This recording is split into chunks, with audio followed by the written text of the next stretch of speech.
board and its committees have many moving parts. The committee structure of the board is a critical piece of board governance that is sometimes overlooked. Committees are considered the workhorse of any organization, and when structured properly, can have a tremendous impact on the organization. Having a proper committee structure allows the board to focus its work more appropriately on decision-making. The purpose of committees is to create board efficiencies, provide advice and recommendations on assigned items, research and provide understanding of the effects of decisions, and to complete preparation and other work on behalf of the full board in preparation of the meeting. When establishing committees, it's important to first understand your bylaws and charter contract to ensure alignment with these foundational documents. It is also important that you set specific expectations, timeframes, and deliverables that are clearly understood to ensure that you don't have committee mission creep. When establishing the committee, be sure to discuss membership makeup. It is important to have teachers, parents, and interested community members, in addition to administrative staff and board members, involved in committees to create robust discussion and sound recommendations back to the Academy Board. Also, be sure to identify a committee chair, as this person will organize and ultimately report back to the board on committee meetings. Finally, committee reports should be a standing item on agendas to ensure that the board understands the direction of committees. There are two forms of committees for boards to consider when creating a committee structure: ad hoc committees and standing committees. Highly effective boards will have both forms of committees functioning throughout the school year. Ad hoc committees have a singular purpose with defined timeframes in which to operate and bring a recommendation back to the board. Examples of ad hoc committees might include a facilities committee or an event planning committee. Conversely, standing committees should be cyclical in nature. They have numerous repeating responsibilities year after year.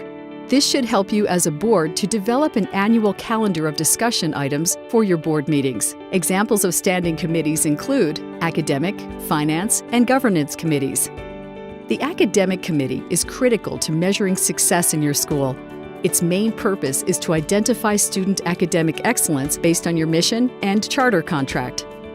Once excellence is identified, the committee should define the related measures or benchmarks that indicate success throughout the year that are then reported back to the board on regular intervals. When done correctly and in conjunction with management, the academic committee creates an academic calendar that targets key board meetings to share reports, data, and outcomes.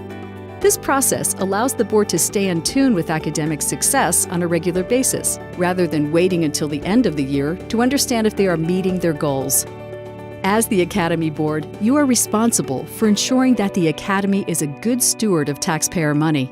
The Finance Committee helps to ensure that the full board fulfills its fiduciary responsibilities associated with the financial oversight of the Academy, including selection and oversight of the annual auditor.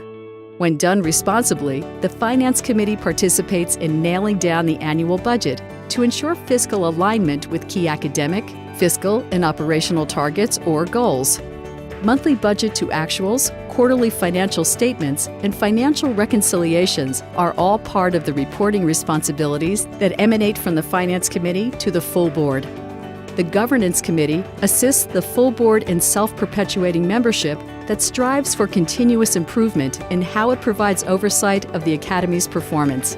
The committee leads board member recruitment and the succession process and recommends new members to the full board, develops and implements new board member orientation practices, identifies and recommends opportunities for board development to the full board, and recommends the adoption of new or revised policy to the full board. These three committees, academic, finance, and governance, will assist the board by funneling detailed and researched recommendations which create efficiency and increase board engagement. However, committees should not replace the actions of or act on behalf of the full board. Committees should have a clear purpose when established by the full board and should report to the full board regularly regarding its activities while always operating in compliance with the Open Meetings Act. For more charter public school governance resources, please visit the Center's website at thecenterforcharters.org.